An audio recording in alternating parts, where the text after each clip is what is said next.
Hello, anime fans, and welcome back to Ghost in the Cloud, an anime podcast. This week, we are talking Tokyo Ghoul. Woo! With me, as always, is my lovely co-host, Bridget. Hey, guys! And our guest this week, Blake. Hello. So, as we do every week, before we begin, we're going to get into some anime news. Alright, guys, first thing on the docket. Left Field Media and Sunrise announced on Tuesday that at the first anime New York City convention, they will hold a Mobile Suit Gundam Thunderbolt anime music concert led by composer Naruyoshi Kikuchi. In addition to leading and performing in this concert, Kikuchi will speak at panels and sign autographs. The convention will also host the United States premiere of Mobile Suit Gundam Thunderbolt Bandit Flower. This is a compilation film. This is going to be held on November 19th. The screening and concert will be free for all Anime New York City attendees. Woo! However, a limited premium package with reserved seats to both events, private autograph session, an exclusive print, and an original Japanese soundtrack CD is available for $75. The convention itself will take place on November 17th to the 19th at the Javits Center. Of course. Crunchyroll is the convention's title sponsor, with Funimation, Viz Media, and Kinokuniya Bookstore also signed on as sponsors. A preview video for the anime adaptation of Yuki Tabata's Black Clover manga appeared on Crunchyroll's YouTube channel on Thursday, and the anime will premiere in October of this year on both TV Tokyo and Crunchyroll. It follows two characters, Asta and Yuno, as they attempt to realize their dreams of becoming the Wizard King. We won't go into any more detail because we are adding this to our list of shows. We're gonna look for it in October, so check back then for our discussion. And last on the docket, Code Geass Twitter account posted an image this past week, and it said 7 more days. Sunrise had announced back in November that the anime series is getting a 3-part compilation of anime film series, and they also are setting up a sequel project titled Code Geass Fukatsu no Lelouch, and that's Code Geass Lelouch of the Resurrection. Since this first film is slated for this year, does the image mean that it's coming up in a few days? So that means that this exciting project could be coming. Time to get excited. Look forward to it. Woo! Yay. All right.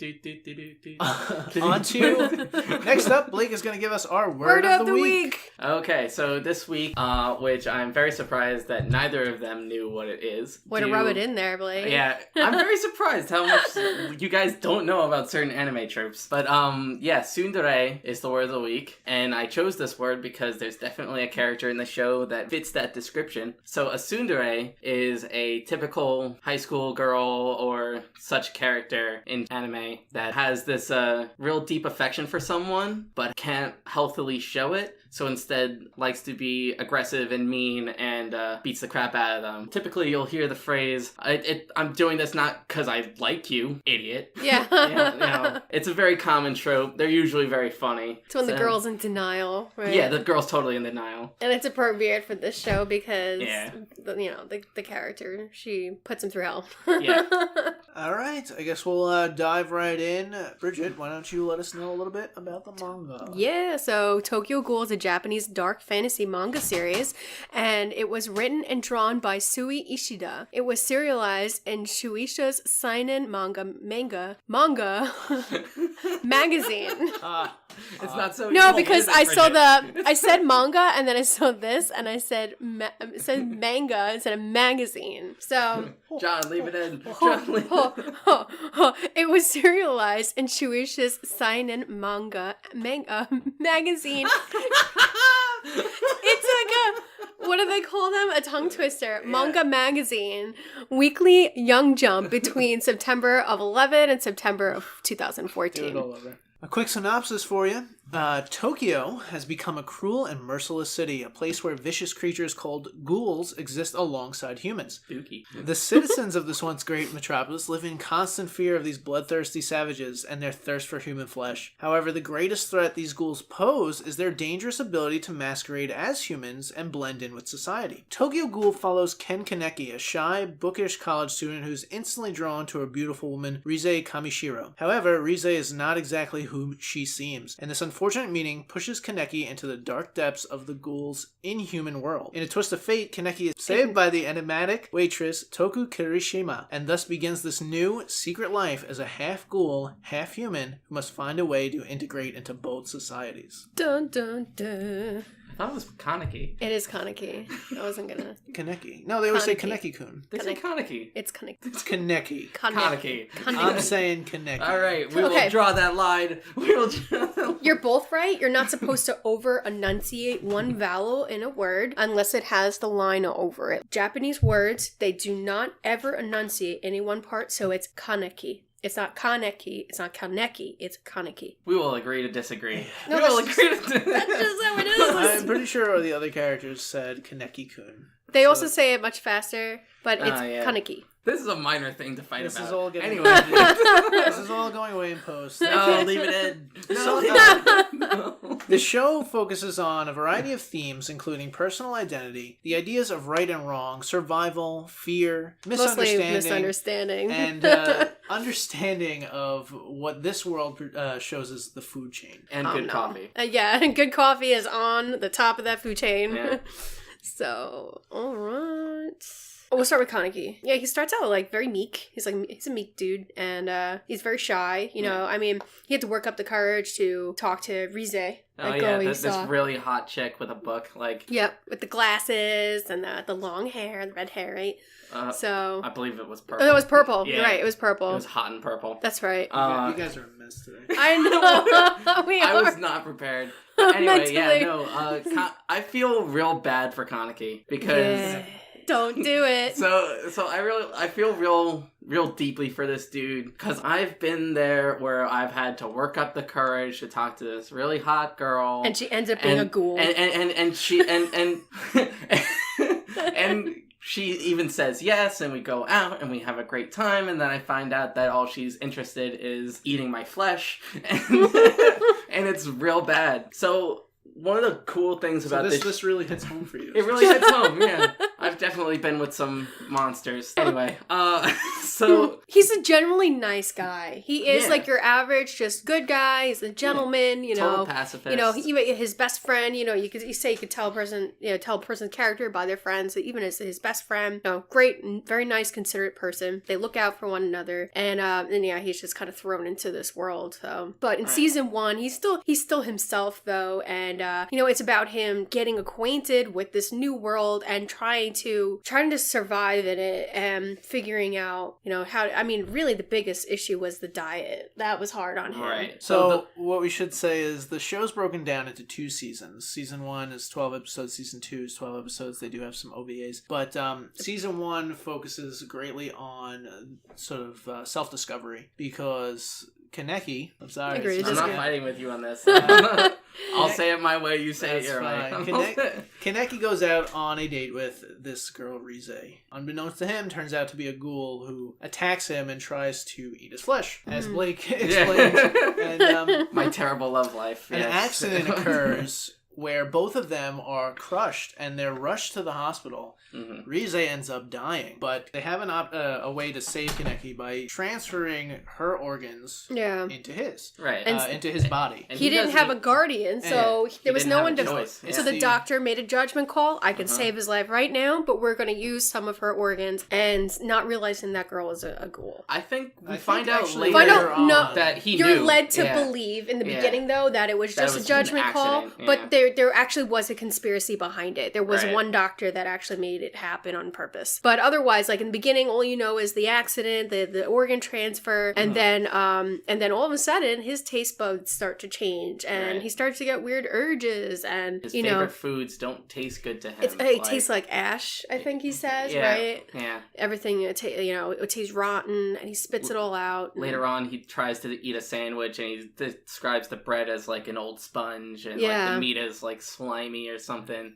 Like you later learn on that like a ghoul's taste buds are like totally different than a human's, which is why they have to eat human flesh. Yeah, it also makes them physically sick if they do eat it and they don't just throw it up later and get it out of their system. They get really sick. But yeah, I mean, and he hears on the news because ghoul attacks are a very common occurrence. It's on the news a lot, so you hear the news playing in the background. They're talking about some of the things that the ghouls do. Meanwhile, he's sitting there trying to eat his food and you could see his his brain starting to put 2 and 2 together. Right. There's this one major scene where, like, his best friend, being, like, this really cool guy, brought him a bag of all his favorite foods. And they're like, here you go, buddy. I know you've been depressed. Back. Yeah. I know you've been depressed. So, and, like, he I know, tries... this one's your favorite. Here you go. He tries to eat it, and then he sees the news thing, and then, like, you see the... realization. Yeah, you see the oh shit moment in his face, where he's like, oh god, this isn't happening. Oh god, this isn't happening. And he just goes on this binging streak of, like, trying to eat these things and then throwing it up because he can't. Like panicking and, like, just shoving everything down, spitting it out. You can only imagine what's going on in his head as he's realizing these things. Like, his whole world's turned upside down. He can, and it's not just the fact that he can't eat what he used to eat. Right. It's what now he has to eat. Yeah, that's like the biggest fear, and he doesn't know what to do about it. But I think it just out of depression and just pure starvation, who's out like wandering the streets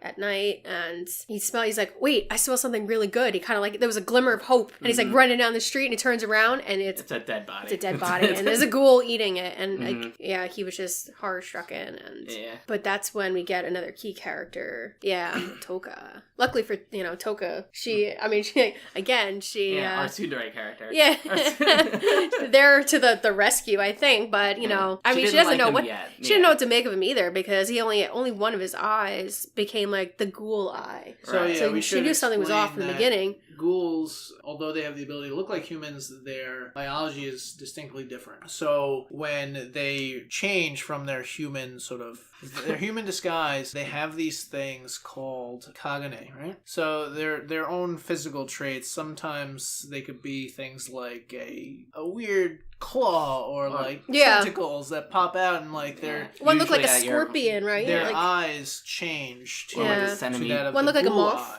Yeah. Like the one woman looked like a moth. Yes, and she had moth wings. Every ghoul is different to a degree. Some ghoul families can pass. But there's like a weird, like kagane. There's just something extra limbs that come out of their back or some part of their body. And then they can use them as like just extra limbs, but usually as a defense mechanism. Defense or attack. Also, like, regular blades and bullets can't hurt them. They have like this rather impervious skin, which is cool, but at the same time you're giving up, you get that, but then for this guy Kaneki, like, sure, he might be indestructible, but he's got to eat people now. Yeah. So, like, one thing that, like, really confused me was in that first episode when Nishiki, the orange-haired dude, when he had him by the throat, he was, like, looking like he was about to kill him. Why didn't Kaneki just go with it? Because, like, the way it seemed in that episode, he was so depressed and so horrified at what he might have to do. I thought he was just going to take the easy way out and try and kill himself. It does seem like that throughout the first season. He doesn't want to live in this world that he's now been forced into. He doesn't want to hurt anybody. Even when people are like genuinely depressed, when push comes to shove, if you're backed in a corner and it means your survival instincts usually just kick in, and you want to live. So I think that he's super conflicted. He doesn't know what to do, but I don't think he was ready to just throw in the towel. Well, that's good, because like eventually in like episode 2 or 3, he finds out that there is a way for him not to kill anybody and still survive, Yoshimura. which is in Anteku, which Toka brings him to. It's a cafe shop. Cafe. Cafe, as you say it in Japanese. But yeah, so they have Anteku. It's their cafe, and in fact, that is where you first see the main character Kaneki in the beginning of the show. That is where he's looking at Rize.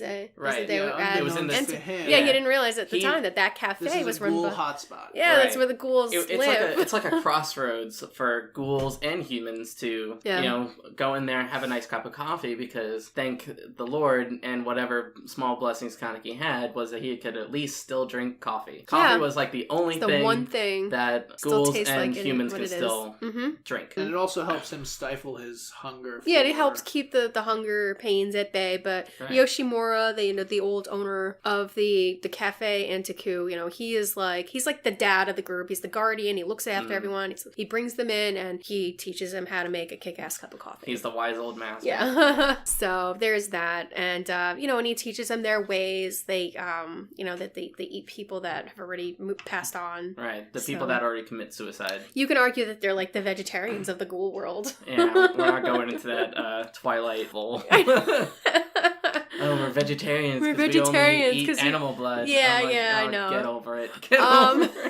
But no, they knew where like people liked to commit suicide, and then like wait for them to like just drop off the bridge, and then they go and collect their bodies and dinner. Yum. Oh yeah, delicious. So he takes on a job at this cafe to sort of learn the ropes of being a ghoul, and he struggles with it throughout all of the first season, and I would say even parts of the second season as well. Also, working there is part of like the price for their help. As nice as Yoshimura is, like he always says, we'll help you, but there is a cost to it. Like you have to work here. You got which is a you small, have to pull your weight. You have to very pull your small weight. cost. Like it's a nice community that they have there, and everyone there is friends. He's totally within his rights to do it. Like he's a great character. I love Yoshimura. Yeah, nice old grandpa. Yeah, the grandpa. Yeah, he's very cool, and Kaneki really enjoys working there. The thing is, a lot of the ghouls who work there are genuinely nice. Yeah. Like they want to befriend Kaneki, and they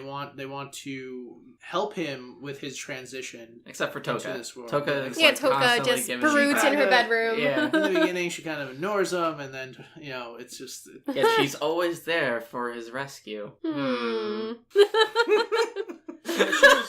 She is a badass character. Yeah, she is. Great. And her, she got the half wing Kakane because each one looks different. And so they're really cool looking. They almost look like flames the way they move, and then they can solidify shoot like needles and stuff. They're very malleable. Yeah, they don't really go into detail on how it works or why it's a specific type per ghoul. But why is this Kagane purple? Why is this one yellow? They all have. No one knows. But one thing that you do know is that it's genetic, because you can see among family members that they're Kagane, and you can inherit them. So Kaneki actually gets Rize's Kagane. Yeah, because he got her organs. Toka, you see here and there, you see her brother in the show, and he's got very similar. The blue wings. Flames. He gets the flame wings, and a couple other abilities. And then this girl, Hinami, she got a little bit of both of her parents. So it's interesting, but it's definitely genetics. But so they give you a little bit of an explanation. So not only did Kaneki get ghoul parts, but he got specifically Rize's parts. And what we find out later on is that Rize is what's known as a double S rank of ghoul. Later we find out the rankings of power of a strong ghoul versus a weaker ghoul. Maybe she's double S rank or maybe just S rank. I don't know. I don't remember. But she's definitely she was up there. It's not just a regular ghoul that he got organs from. He got ones from a very strong ghoul. Yeah, and one very that well-known one too. One that a lot of people hated. Yeah, or loved. Yeah, there was one guy that was like, "Where's my ex-girlfriend?" Mostly hated. Yeah, where's my ex-girlfriend? Tokyo's broken up into 23 wards. So her name was known amongst all the different wards, these different communities. So he ended up getting enemies coming down looking for her, and they have a keen sense of smell. They can smell. They say they smell Rize's scent, and they're like, "How come you smell like Rize?" So it did cause some issues for him, but otherwise some issues. A lot of issues. No, I mean most of his issues. Yeah, most of his problems. Especially at the end of season 1, I would say it caused a lot of issues. It's like finding out your dad's a terrorist or something. That shit's just gonna follow you for a while. Yeah, I mean, but the key villain was after him just for this very reason, so it caused big problems. So speaking of the wards, so Anteku is in the 20th ward, which generally, considerably among all the wards, was very peaceful. Yeah, very quiet. And we find out that's because of Yoshimura. He developed this truce within all the ghouls in that ward and set a set of rules, and if you go against these rules, we're gonna kill you. Absolutely. Yep, that's it. Because, we don't want to bring CCG and the doves down. Right. With the doves are the detectives that fight specifically ghouls. Yeah. And that is where I don't think we talked about their weapons. Not yet. Before we go into that, when we talk about wards, this is sections of Japan only, or is it sections of the world? I think it's sections of Japan. Okay, so Tokyo. It's sections of Tokyo? Tokyo. Japan. Oh yeah, because Tokyo, I think it's just Tokyo, because Tokyo is it's way bigger than you think it is. Yeah, no, there's 23 wards of Tokyo. Right. Okay, and those are just sections of Tokyo that have been divided based on ghoul activity. Right. So, like the 11th ward is like that as an explanation to it. The 11th ward was the hot spot. Yeah, it's like one of the most dangerous areas. Yeah, so everything was I in think, mass chaos. I think the 20th ward is Shinjuku, and Shinjuku is like one of the major areas, kind of like the New York Square of Tokyo. Like there's that big television screen in the center square, right by the trains. Mm-hmm. There's a lot of different prefectures in Tokyo already, so it might just be based off of that. Like one ward might be Yonkan-jaya, one section might be Shinjuku. Yeah. But they don't really explain that. Yeah, they didn't get into it. Just that, where they were at the 20th ward it's the quiet ward. Mm-hmm. And so they don't get a lot of the CCG, which is the Commission of Counter Ghoul. There's not a lot of the activity there. They hear about it in the other wards where there's mass chaos, but generally their eyes are not on the 20th ward. Before we really go into the government agency, the CCG, I want to talk a little bit more about Kaneki because as a rite of passage, ghouls, they go to this sort of leatherworking shop, I guess you could call it. Yeah. And they each get a mask, and the reason they get this mask is because when they're out eating, they don't want to be discovered what their human form looks like, because the CCG will hunt them down. Yeah, right. they'll facial recognition tech and all that. So they go to this guy, Uta. He's got a shop, and he makes all these different masks. And every mask is different. I like to, getting one is a rite of Toka's is a passage. bunny. Yeah, Toka's Toka, also known as Rabbit. Yeah.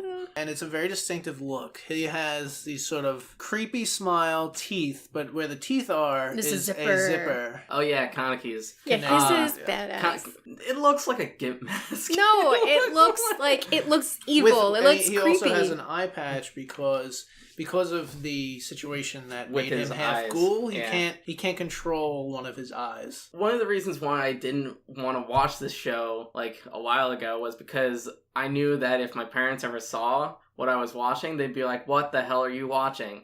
So like, Kaneki's mask is definitely weird. It's definitely weird, and just the blood and gore of the show is definitely not something that I'd want to tell my parents about.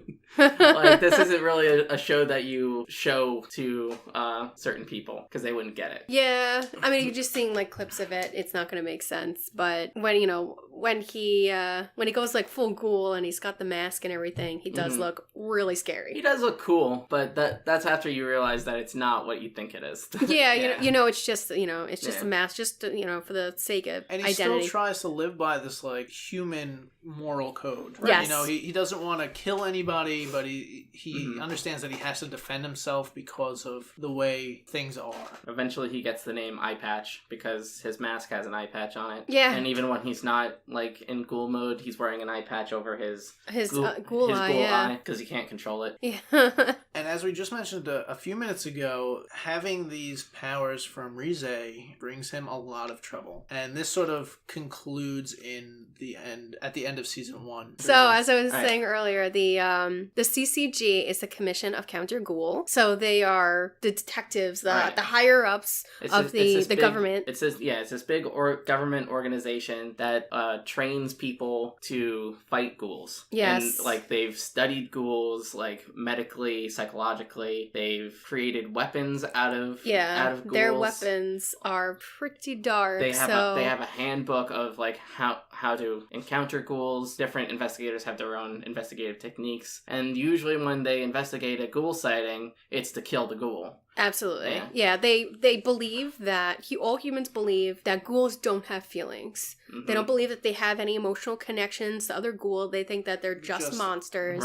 that need extermination, and they don't try to understand them. Why should they have to? They don't feel anything. So what they do is when they kill a ghoul, they can use the Kagane to create a weapon, and they put it in a suitcase. They open up the suitcase, and they can pull it out this huge, and they call it a kinke. So like there's different kinds of Kinkeis. Later on, you see one that's this big old purple scythe. That's really cool. Amon, one of the major Dove characters, gets this great sword that he can switch into two. Yeah, the two like double one-handed swords. Yeah. That's really cool. There's like a giant mace. Like these are like the really cool weapons that if you ever saw like D Gray Man, like how their innocence turns into like different weapons and stuff. It's very cool. Yeah. And it's crazy because the only way they could fight these ghouls is using the Using limbs ghoul of other parts. dead ghouls. Yeah. So Yeah, Although they very don't dark. really go into a lot of their training. You No, have they to don't. imagine there's Yeah. some You see very them out in the intense field. physical training involved to like even Step be up able to to a ghoul. handle a ghoul. Yeah. And as they show, it looks like most of the investigators are in pairs or teams. yeah, they because- stick to teams of two. They it also seems die like. a lot. Yeah, a lot of Yeah. a lot of that. Before they, but they you select find- the best for this kind of group. You see this in season 2, but like before they do like a big mission or something like that, every investigator is given like a last will and testament to fill out and submit. Oh, yeah, that's because like they to know go to their family, yeah. right, because they know that like the chances of surviving fighting a ghoul are slim to none, depending on the The ghoul. class of ghoul. Yeah, so like Yeah, that's right. They all, whenever they're going to go out to like a big battle, they have to write out a will. yeah, they have to write out a Wow, last will yeah, and I testament. forgot about that. It's real dark. Dark, yes. Yeah. But This whole but show yeah. is dark. But Amon, he's a younger detective. You see him as he's really just starting out, and he's paired up with Mato, and Mato is an older, slightly crazy looking guy. And he's got that stanky eye. yeah, but he's a lot of people think that he's like past his prime and a little crazy, but you find out he's pretty sharp, he's pretty brilliant, Yeah, and he's a smart character. He's also seen a lot of bad stuff happen to not Yeah. just him. his to wife was murdered, yeah. and you'll learn that there's a reason why he has such a hatred deep-seated- for. yeah. He's definitely a ghouls. character at the very end of one side of the argument. Yeah, where Mhm. Amon is new to this, and he's working with, but really under Mato, and he's one of the few that actually questions the ghouls. Are they really bad? Especially when Right. he's the one who he goes face to face with Kaneki, later on in season 1, and otherwise he seems like a normal kid except for this creepy mask, Mhm. and he sees that he's trying to save his life. He doesn't want him to Right. get any further, and he takes a beating from Amon because he just stands there with his arms outstretched and he's just trying to block his way, and how many blows he took from him, he will still stand back up, and you see tears in his eyes like, please stay back, I don't want to Please, kill you. I don't want to be a killer. Yeah, I don't. Like, Yeah, don't make me a killer. So, and that's when it really it shook Amon's world. Like everything he Right. thought he knew, he's starting to question it. But even then, he still sticks to his side. He does. He'll still kill a ghoul, but he starts to question more. Yeah, it gives you about, like the ray of hope that maybe there will be an maybe they'll- understanding. Yeah, but at the same time, he still toes his party line. He still Yeah. does what he needs to do. And because he didn't get there, that's when Mato. Yeah, Mato dies. Mato dies. Yeah, so that's when I think he takes a step back again, but he still remembers that moment. And I know he had said he wanted to talk to Kaneki again and Mhm. confront him. Right. Ask why he got spared and Mato. Yeah, why didn't you wasn't. kill me? Why did you say that? He had tears in his eyes. I thought that ghouls didn't have any feelings. So, but yeah. He stayed course though. That leads us to the real, I think the final bad guy of that season, of season 1, which was Jason. Jason. And he is so easy to hate. He is a sadistic, Messed up man. mother. Yeah. I'll beep that. We'll find that beep. Yeah. Nani? Nani? He walks into Enteku one day, and this is after Kaneki has his transformation, Yeah, looking for Rize. looking for Rize, and he can smell something very odd about this guy. And here's the Smells other like thing Rize. is we still don't know what Rize did. Yeah. Why are people always looking for her? Why? I Why don't are know. they making Kaneki's life hell? She seems like a character, at least in my opinion from watching the show. It seems like she backstabbed a lot of people. Yeah, we know Actually, we know we why do the know we know why the one war thing. the ghouls in the 20th ward killed her was because her title was the binge eater. And, Yes. and She was bringing unwanted attention. right, she was bringing unwanted attention to the ghouls in Ward 20. She They wanted her dead. she took his favorite weapon. Right. Yes. That's what she yes. did. So that was They but that took was his way in the major- beginning, before yeah. you knew anything about it. I think it was Yeah. the first scene of the show. You don't know Yeah. what's going on yet. You just see this girl fighting this, this big with guy with a and- Jason mask. with the Jason mask. Yeah, And, he looks exactly like Jason What was Voorhees. it? Scissors? They were like Shears, medical, the little medical shears, clamps. medical clippers. Yeah, And which he she took uses them. for his favorite torture. Yeah, Like- which you find out about in a minute. Yeah. And then she Yeah, she's bested just him a in the very battle. She didn't kill him. antagonistic character. But yeah, she's a bitch. So that's why he had a vendetta. Because not only did this female ghoul best him and embarrass him, but she took took his his toy toys. away.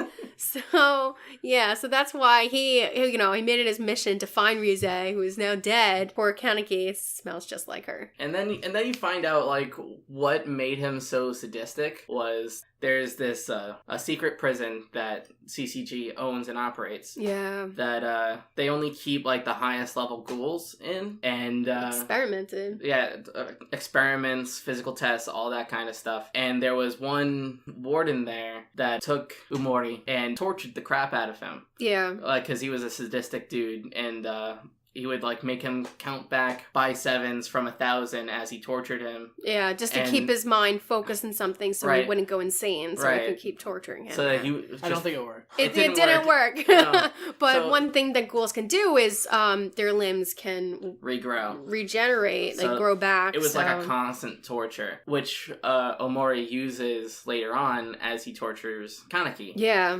it's crazy that, he went crazy from this torture, Yeah, he that developed- he himself became the torturer doing the exact same thing. Right, that actually happens a lot in those kinds of cases. Like, Yeah. if the survivor survives, sometimes they develop a second personality. Yep. Which is what Umori Yeah, that's when did. he called himself Jason. That's when Right. Omori, he took on the name Jason. He had the mask and everything. And so when he meets Kaneki and he smells like Rize, he kind of just said, "You'll do." You'll do, yeah.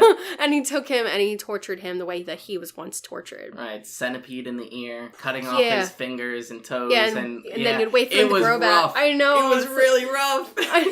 And that's Oh. when Kaneki's hair turns white. Right, because through all the torture and pain. His Like, hair he develops turned his white. own like kind of like second personality, because Yeah. throughout the show you've seen shadows of Rize trying to tempt him into eating like his best friend or Mhm. other people, and in this moment of pure desperation, like Rize is following Kaneki through his memories of his mother and how his mother taught him to be a pacifist and that it's better to do no harm to people and have people do harm to him. Yeah. And then he realizes that Doing nothing no, is still an action. yeah, doing nothing is choosing It's to be still, hurt. Yep. And choosing to be hurt still doesn't help anything. You're One of still these making other- a choice by right. not doing anything at all. Which is another major theme of the show, is you have to make a choice sometimes. Mhm. And sometimes that choice is to hurt other people, because that's the only way that you're going to survive, your loved ones are going to survive. It changes Kaneki It from... breaks him. It Yeah, breaks him. From, and that's when he... But it also makes him stronger. Yep, which was his goal in the first place. Things were starting to get Mhm. really difficult with the CCG, the Doves. Right. Starting to sniff around, and so some of their friends do die, and that's when he realized that he's kind of the wimp of the group. He's the newest member. He doesn't know what he's doing. If Milk Toast was a person, it was Kaneki. Yeah, and he said, "I want to get stronger. I want to be able to to protect." I can't keep seeing this happening Yeah. and doing nothing. So it was a self-sacrifice in his part, because he kind of lost a little bit of who he was, a lot of who he A was. bit of his humanity.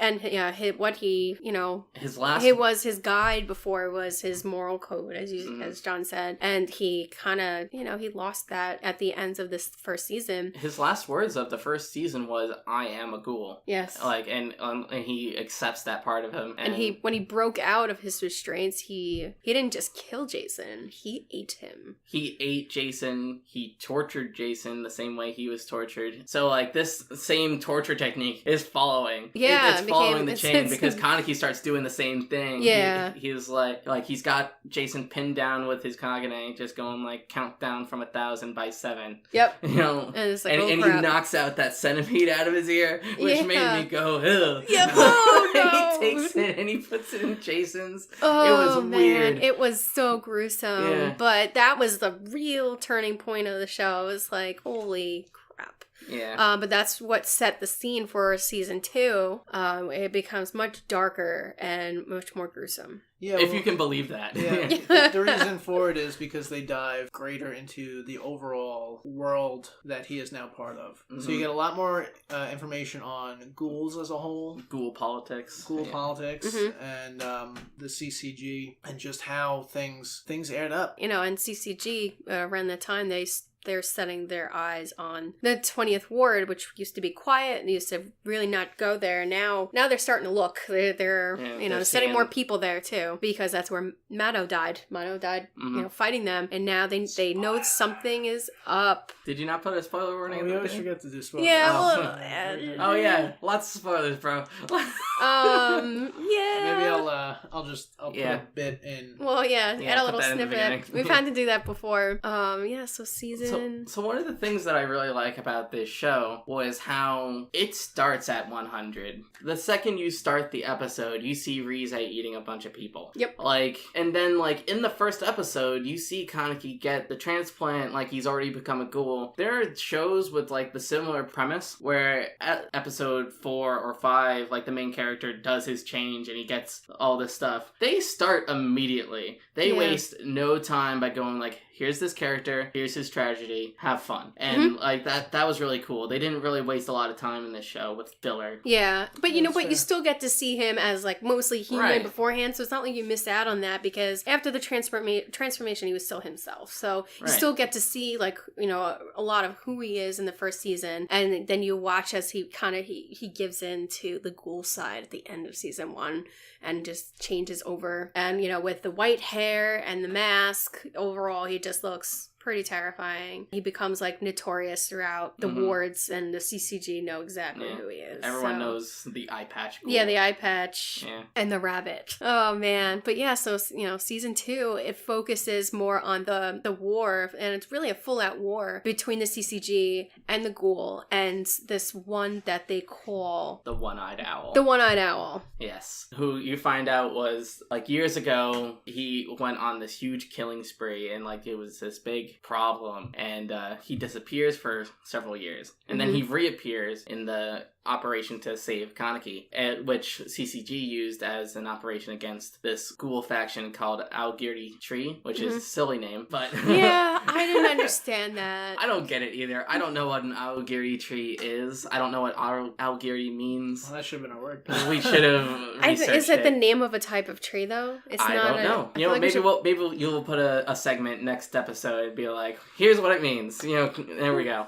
But so Aogiri Tree is this huge group of ghouls that are trying to fight back against CCG and take over. Yeah, they're trying to take over. They're not passive about it at all. Yeah, they don't want to make a nation of coexistence. It's a total it's might. us or them. Yeah, it's a us or them, might is right kind of group. The one-eyed owl shows up actually and fights some of them while also fighting CCG. Because later on you find out that who the one-eyed owl is under his mask, Yoshimura, everybody's favorite grandpa.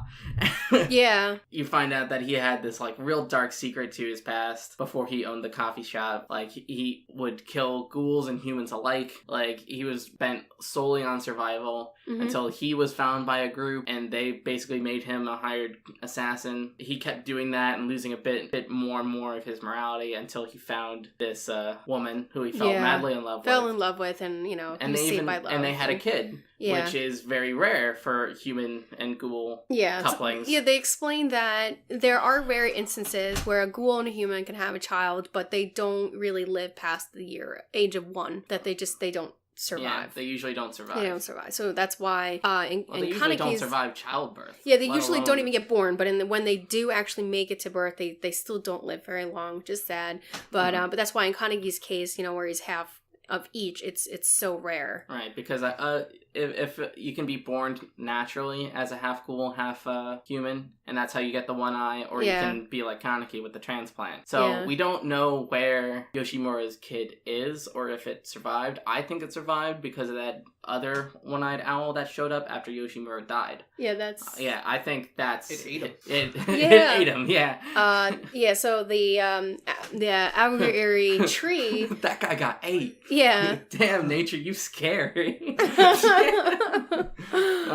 But the Aogiri tree is led by the one-eyed owl, but it's not led by. It's not Yoshimura. Yoshimura is in Entaku. He has his own very passive human-loving group, right? And that's why it's kind of proof there that his son did survive because the Kagani is genetic. Mm-hmm. So you see that they have the exact same traits. That is proof right there that it's his son. Yeah. So, and he even mentioned a couple times talking to Kaneki that, he wants to reach out to him or something like that. Yeah, but, find my kid. Yeah, and maybe he wanted to show him his lifestyle and maybe try to save him too. But he started a group about killing people, so he's far gone. It doesn't really work that way. So later on, we find out that the doves have been looking for the one-eyed owl. And they found Yoshimura in Anteku, and they developed this huge raid. Ultimately, they succeed in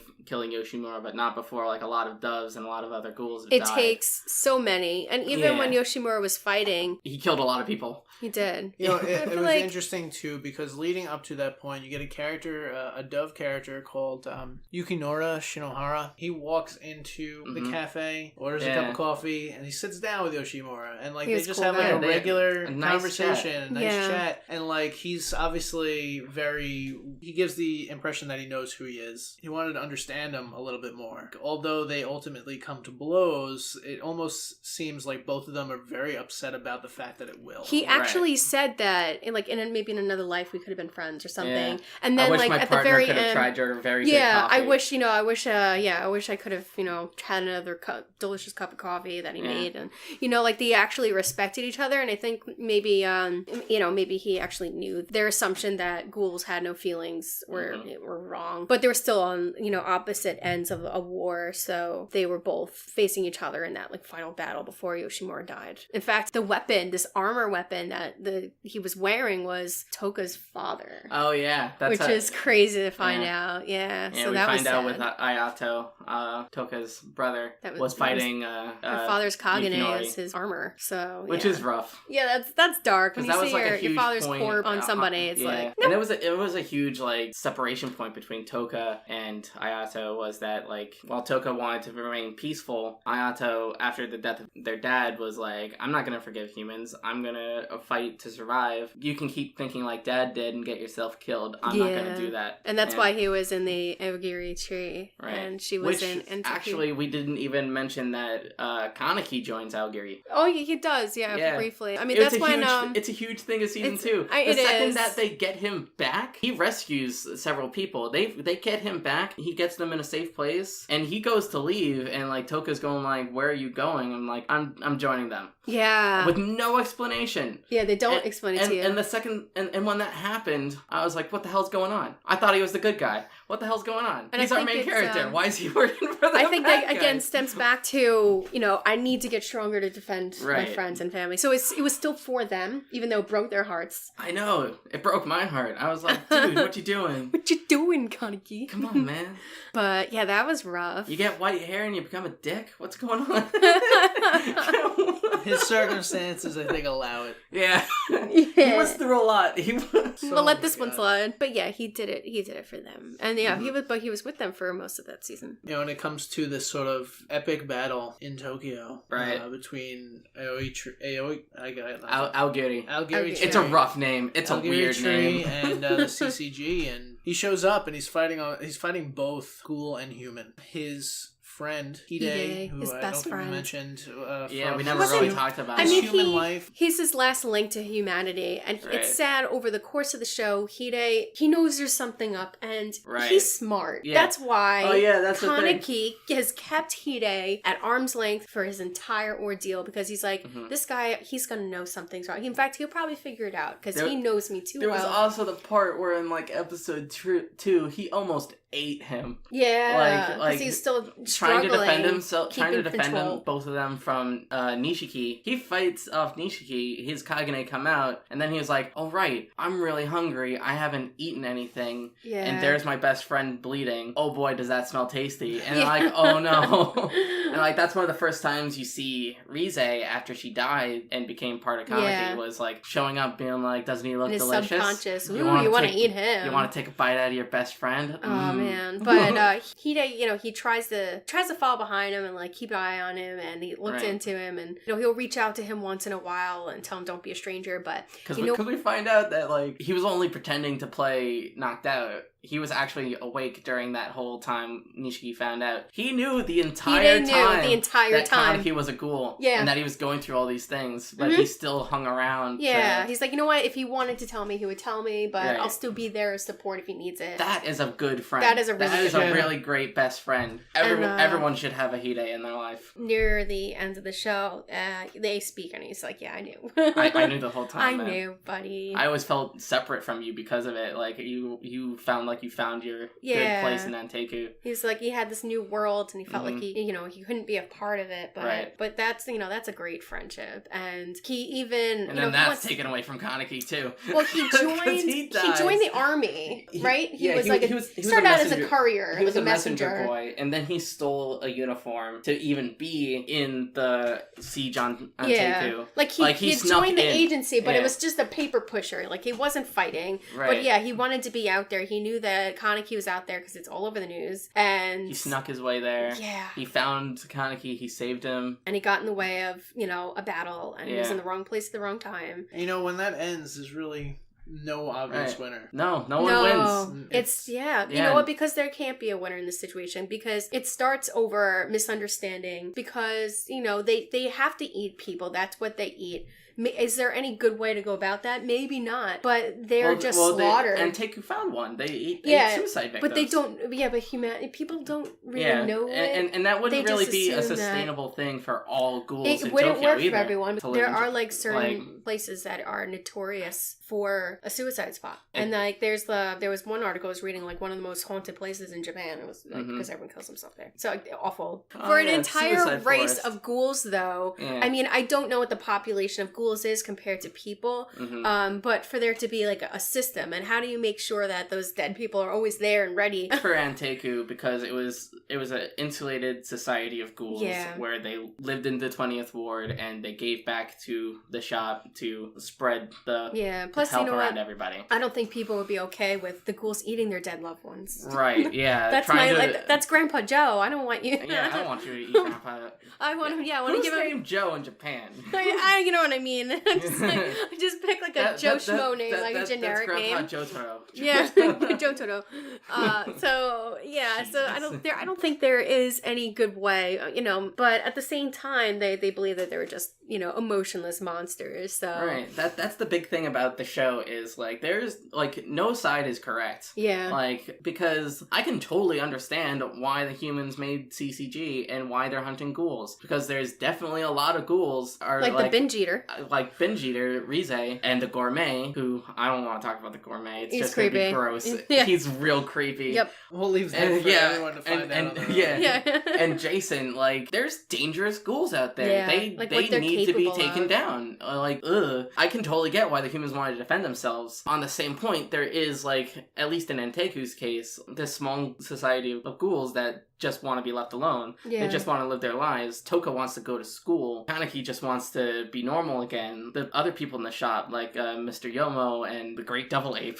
Yeah. And I remember my times when I was the Great Devil Ape. They want to make amends for the terrible things that they've done in the past. That's why they joined Anteku. They just want to be left alone. They want to live the rest of their lives, and they want to die as normal ghouls, but also as people. But you know what? If the CCG finds out that that you're a ghoul. It doesn't Yeah. matter who you are, what you've done. Right. You may never killed a person in your life, but if you are a ghoul, then you are to be exterminated. And Right. some of them, like Mato, like he doesn't have any remorse. It's like a sport to him almost. Mm-hmm. It's a game to him. It comes down to the fact that humans by nature don't understand how to not be at the top of the food chain. Yeah. That too. You know, like, Yeah. can you imagine if, like, in our lifetime we were visited by, like, an extraterrestrial? Yeah. Like, We'd how probably shoot our it. world would just shatter. Uh-huh. Like, I I would think they'd start stocking up on nukes again. because Yeah, you know, I would hope that we'd be able to come to like peaceful terms with them. Yeah. That's my optimistic side. My realistic side tells me we'd probably shoot them the second we saw them because it's an external threat that's that's something we don't understand, that's Right. far more advanced than us. therefore kill it. With something like that in our society, Mm-hmm. an extraterrestrial destroys all of our faith In God. in Yeah. what we believe is God, and it would change the world's outlook entirely. So it's understandable for this show when you have the CCG and you have humans.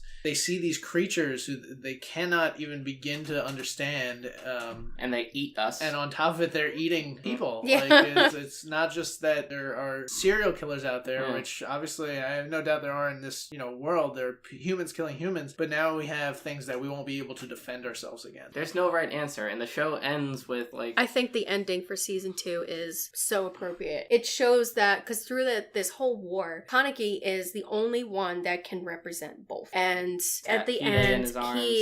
Hide bleeds out, but luckily they do have like a moment where they talk before he dies. So they do have that moment together, and they fully understand one another. And then he dies, and he loses his best friend, and you just see him slowly just carrying him in his arms, just walking down the street in the middle of through all of CCG's the soldiers. CCG is they're parked everywhere. It's just the aftermath of the war, and He's not wearing his mask. He's either. not wearing his mask. He's just completely exposed. Everyone knows who he is, and he's just carrying a dead human in his arms. It's just showing that this war is futile. It's not accomplishing anything. But then And you also hear the click of a briefcase at the end where, well, that's how the investigators open up their weapons. So I'm Yes. like, and then it just ends. It just ends. Is there going to be a season 3? Well, I don't know. I believe there is. Okay, good, because I'm confused. I don't know what's going to happen.